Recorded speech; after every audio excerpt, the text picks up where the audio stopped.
অসমৰ শিক্ষা এতিয়া কোন দিশে হিমন্ত বিশ্বই গতি দিব পাৰিছেনে শিক্ষাখণ্ডক ইয়াৰ উত্তৰ পাবলৈ আপোনাক লৈ গৈছো লখিমপুৰৰ বিহপুৰীয়াৰ এইখন পূব লালুক প্ৰাথমিক বিদ্যালয়লৈ এইখন বিদ্যালয়তে আপুনি লগ পাব বিশ্বৰ আজব প্ৰধান শিক্ষয়িত্ৰীগৰাকীক নাম চন্দ্ৰপ্ৰভা গগৈ হিমন্ত বিশ্বই ফুলজাৰি মৰা শিক্ষা বিভাগত কেনেকুৱা লোকক প্ৰধান শিক্ষক নিযুক্তি দিয়া হৈছে তাৰ নমুনা চাওক বাইদেউ বিদ্যালয়খনৰ প্ৰধান শিক্ষক কিন্তু বাইদেৱে কিনো শিক্ষা দিছে কণ কণ স্কুলীয়া ছাত্ৰ ছাত্ৰীসকলক তাৰ নমুনা চাব নেকি স্বৰবৰ্ণ কেইটা স্বৰবৰ্ণ হয় পাঁচটা স্বৰবৰ্ণ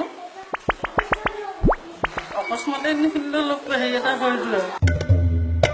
ব্যঞ্জন বৰ্ণ কেইটা ব্যঞ্জন বৰ্ণ 26টা হে 26টা আচ্ছা আচ্ছা ভাৰতৰ প্ৰধানমন্ত্ৰীজনৰ নাম কি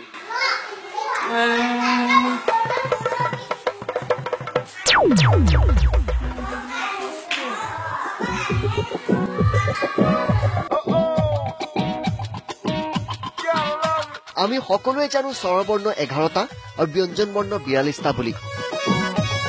পিছে প্ৰধান শিক্ষয়িত্ৰী চন্দ্ৰপ্ৰভা গগৈ বাইদেউৰ আকৌ হিচাপ ওলোটা এইবাৰ বাইদেউ সোধা হ'ল ৰাষ্ট্ৰপতি কোন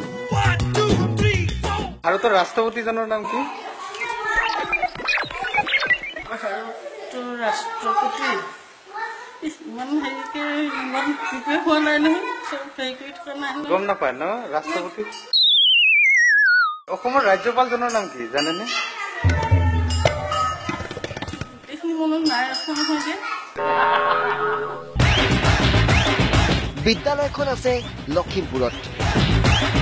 গতিকে সোধা হ'ল স্থানীয় সাংসদ আৰু স্থানীয় বিধায়ক কোন লখিমপুৰৰ MP কোন সাংসদ গৰাকীৰ নাম কি সাংসদ গৰাকীৰ নাম নাই চোৱা দেই নাওবৈচাৰ বিধায়কজনৰ নাম কি বিধায়কজনৰ নাম জানো এডোখৰত আছে এডোখৰতহে নাই অসমৰ শিক্ষামন্ত্ৰীগৰাকীৰ নামটো শুদ্ধকৈ নাজানে অধ্যক্ষা বাইদেৱে অসমৰ স্বাস্থ্যমন্ত্ৰী কোন শ্ৰীযুত হিমন্ত শৰ্মা এনে প্ৰধান শিক্ষকৰে চলিছে এতিয়া অসমৰ একাংশ বিদ্যালয় আৰু এনে শিক্ষাই সৰুৰে পৰা এতিয়া লাভ কৰিছে স্কুলীয়া ছাত্ৰ ছাত্ৰীসকলে লখিমপুৰৰ উপায়ুক্ত গৰাকীৰ নাম জানেনে মনত নাই ইমান হেৰি নকৰিব হ'ব ৰাখো বান্দৰদুৱাৰ পৰা হাছিনুৰ আলাম আছাম টক্স